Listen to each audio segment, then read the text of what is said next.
Hey everybody, welcome to Fridays with Schuyler. So this week's topic is being trans in a sports setting. I have a lot to say about that as an athlete to be swimming in college, so this is a really great topic for me to start off on. So I've been swimming since I was about 4. I always swum as a girl. Obviously, I was born female, blah, blah, blah, so I swam as a girl. I think it's always been something as a point of discomfort for me because it's the only thing that I did that was gendered. But at the same time, swimming was the one thing I truly enjoyed and one thing I could lose myself in, so I didn't really care that it was gendered. I was fast, so I swam with the boys, so it didn't really matter anyways for competitions. When I came out as transgender in the summer, this past summer, I was like, oh my god, I don't know what I'm going to do, I don't know which team I'm going to swim for, I'm going to have to give up swimming, blah, blah, blah, blah. When I actually looked into the rules, there's no stipulation as to what your chest has to look like. So top surgery, I could be on the men's team, I could be on the women's team, and I could get top surgery, it didn't matter. So that's the first thing that I did, obviously, this one has a little bit of a problem. So I got top surgery. In terms of hormone treatment, that makes it a little bit more complicated. So if you want to take hormones, you have to be on the men's team because you can't take hormones and swim with women because that's an advantage, a biological advantage. So I decided ultimately to stay on the women's team because I don't want to have to deal with the amount of change that's going to happen if I were to take testosterone, start college, and be on the men's team. Because whether I identify with the men or the women, I am more comfortable with the women because that's who I've been with my entire life. So I decided that I'd stay on the women's team, that I wouldn't take testosterone. And at this point in my transition, I'm not even sure if I want to take testosterone ultimately. So that's where I'm at. The NC2A has very specific rules as to what you're allowed to do, what substances you're allowed to take, what substances are banned, etc. Because they don't want anybody taking substances that gives anybody else a leg up. You can't take steroids, you can't take hormones, etc. But if you have diagnosed gender dysphoria, and you're taking hormones for the purpose of switching from female to male, so if you're taking testosterone, that's okay. The NC2A allows that. However, the rules in terms of other places, so the NC2A is just for college. In terms of USA Swimming and the other rules, I don't know exactly how that works. So the other thing I probably would be sacrificing if I were to take testosterone and swim on a men's team is the possibility of competing at a higher level.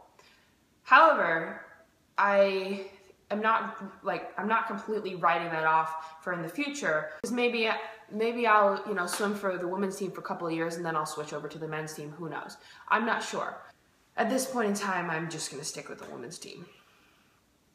My opinion in terms of being trans and being in a sports setting is a person should compete whatever gender they identify with. However, it gets a little bit complicated because if you have pre-hormone trans woman, technically they have a biological advantage over cisgendered women because they have more testosterone and their body produces more testosterone, etc.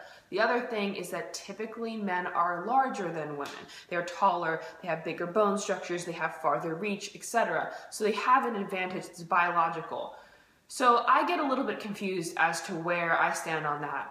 There are things that are physically different between male XY people and female XX people, regardless of their gender. So I, as a sports person, get pretty confused when I think about that because, yeah, I'd love if people could just compete with the gender that they identify with, but it gets complicated because I don't think it's fair if somebody who has a level of here of testosterone competes with somebody who has a level of here of testosterone because there's just no competition there. And just to give you an example, in swimming, the women's world records are not even qualifying times for men. So the men have to beat all the women's world records before they can even swim in trials to be in the Olympics. They can't even be in the Olympics if they aren't faster than the world records for women. So just to give you an example, there's a huge difference between XX and XY athletic performance, and that's where I get confused because the testosterone is huge in terms of how it affects your body and what you're able to do. So I think personally, if there were to be rules written about it, that you should compete with people with the same levels of testosterone. So past a certain point, I mean, there's obviously a range in the middle where I guess you could choose, but I think that like if your ranges are beyond a certain point, you compete with this range of testosterone people, and I'm not going to say men because there are some women with high levels of testosterone, and if you're below, you compete with this level of people, and it's sort of like weight classes. People who weigh 250 pounds don't wrestle with people that weigh 120 pounds. That's just not how it works because you're biologically different. So that's where I come in on this, and I'm probably going to get backlash. People are probably going to disagree with me because they want people to be able to compete with their gender. But I think it gets too complicated. I think that is not fair to different bodies, and I think ignoring the fact that bodies are different based on your biological sex is oversight. I think it's something that people are missing, and you can't look over that. I think it's very important in athletics, and especially in high-level sports. So yeah, that's my opinion on sports and where you should draw the line, where people should be competing as men or as women, or just as this group, and it doesn't matter if you call them men or women. The last thing I want to say pertains to my own experience as a trans person. So I've come out to the team I'm going to be swimming with next year, but I haven't actually swum with them yet. And I'm sure it's going to be a little bit strange because I'm going to be swimming with mostly women who are very feminine. They have long hair, they wear dresses and they dress up and they call each other girl and ladies, and I'm going to be called that. I'm going to be in that group, even though the last thing I feel like is a lady. And the other thing is I'll probably be referred to as a woman. I'll probably be referred to with female pronouns, and that's going to be hard as a trans person, as a trans masculine person. But it's really important to me that I swim and I'm comfortable and that I'm going to be able to compete. And so that's where my level of comfort is. And kind of choosing between one level of discomfort and another level of discomfort, and which level of discomfort was I comfortable with, you know?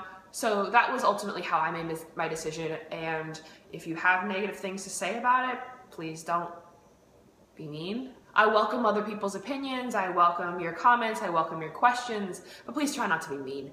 This is my life, and I'm gonna live it the way that makes me happy and makes me comfortable. So that's all I really have to say about being trans and participating in sports. I hope this was informational. I hope I didn't offend anybody.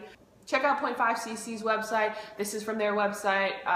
It says keep calm and join the pride. I really like it. They have stealth clothing. All their clothing has the .5 on the side, and it's kind of like you can pick it out, and if you know what it is, you know that person is probably trans, but most people can't see it because it doesn't, like if you're just walking down the street, you don't know, oh, that person's trans because they're wearing that shirt, because it doesn't say anywhere. It doesn't say anywhere that I'm trans. So anyways, I really like these shirts. I like the company. So go check it out. Thanks guys, thanks for watching. I hope you guys have a great weekend.